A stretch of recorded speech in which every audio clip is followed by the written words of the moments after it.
avant les injections à la semaine, j'avais des injections, les mêmes produits, mais une fois par mois, au CHU d'Angers, où j'occupais une chambre en ambulatoire. À l'hôpital, au mois de juin, à ma dernière injection, puisqu'il y a une coupure d'été, 2 mois sans injection, on m'a proposé qu'au mois de septembre, on irait vers des injections à la semaine. Et à l'hôpital, dès le mois de septembre à la rentrée, là, c'était l'infirmière du CHU et l'infirmier du Vitalaire qui m'ont mis devant, bon voilà, on est là pour vous encadrer, mais vous faites. Ils m'ont fait voir les gestes avant. Je suis tout de suite parti à l'auto-injection avec les pompes et voilà.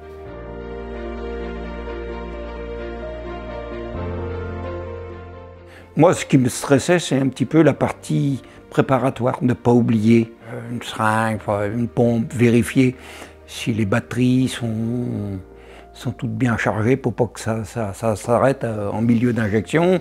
Toute cette partie préparatoire, au début, bon, je me suis inquiété, mais je me suis vite mis en forme. Et il y a un guide visuel. Et au bout de 3-4 fois, je n'avais plus besoin de guide, c'était rentré dans ma petite tête que voilà, il faut ça, faut ça, faut ça. Et ça roule tout seul.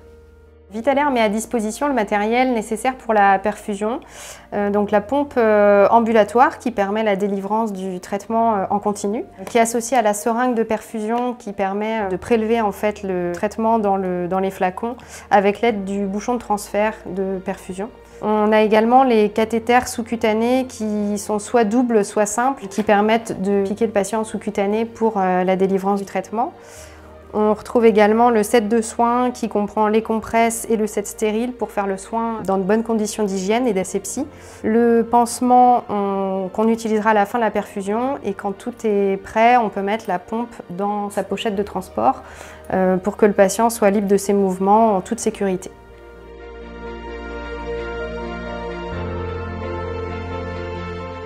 L'injection à la semaine fait que, comme je dis, la protection qui est plus élevée, qui est plus linéaire.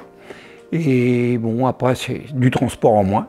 Et mon côté un peu social, c'est de laisser de la place à des plus malades que moi, quoi. Du moment qu'on peut faire ça à domicile, je pense que c'est une bonne formule pour l'avenir et pour les malades, c'est quand même moins contraignant que de prendre la voiture ou se faire conduire, puisqu'on mobilise moins de personnes autour de nous.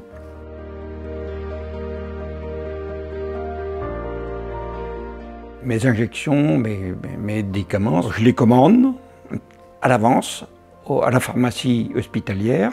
Et bon, avec la pharmacie hospitalière, ça se passe bien. Dès que, sur un coup de fil, ils font le nécessaire et dès que le produit est arrivé au centre, un petit coup de fil, bon, vous pouvez passer quand vous voulez récupérer le produit. Faut pas que j'oublie surtout la sacoche à froid. Ici, j'ai la chance d'avoir un centre hospitalier local où j'ai 3 km à récupérer mon produit. C'est le top. C'est même moins loin qu'à d'aller à ma pharmacie de ville.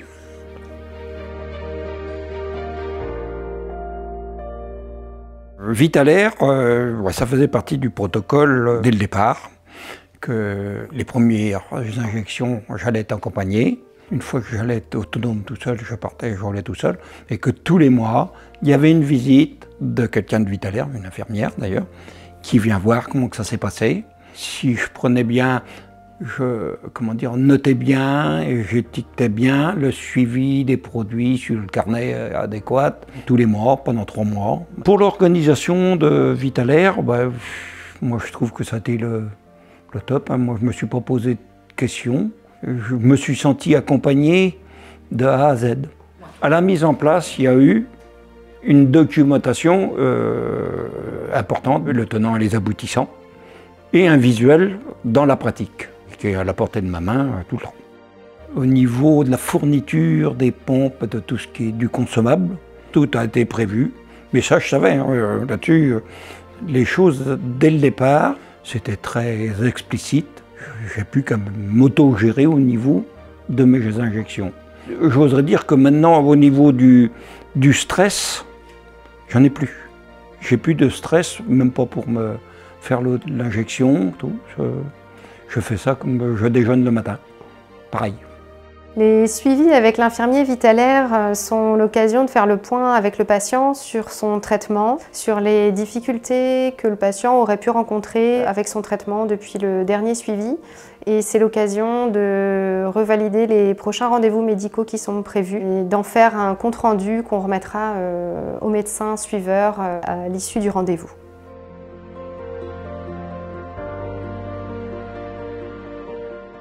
Je sens qu'on est partenaire avec Vitalaire. Je sens que je fais partie d'un maillon de la chaîne et vice-versa. Et Vitalaire, pour moi, c'est un maillon de ma chaîne, de ma santé. Alors, je peux vous dire que s'il y avait eu le niveau humain, s'il n'y avait pas eu de rapport humain, je pense que le contrat entre nous sera déjà arrêté. J'oserais dire, on n'est pas à Vitalaire un numéro. J'ai le sentiment de ne pas être un numéro dans le suivi. Il y a un lien assez important entre les infirmiers qui interviennent à la maison quand on rencontre le patient la première fois à l'hôpital. Souvent, il y a des appréhensions, des craintes, qui souvent liées à l'inconnu, à la méconnaissance du traitement. Et c'est important d'expliquer les choses en amont. C'est pour ça que c'est bien de les rencontrer aussi quand ils font une cure IV à l'hôpital. Ça permet de dédramatiser un petit peu les choses pour le jour J, le jour où on fera vraiment la cure avec le patient. Et c'est là en fait qu'on établit un premier lien de confiance parce qu'on répond aux questions, on rassure le patient sur le fait que c'est un soin qui est totalement fait pour être fait à domicile, qu'on fait depuis longtemps, qu'on connaît, qu'on sait faire. Et le patient, à partir de là, du coup, on l'embarque avec nous et il devient acteur de sa santé et de son soin à ce moment-là.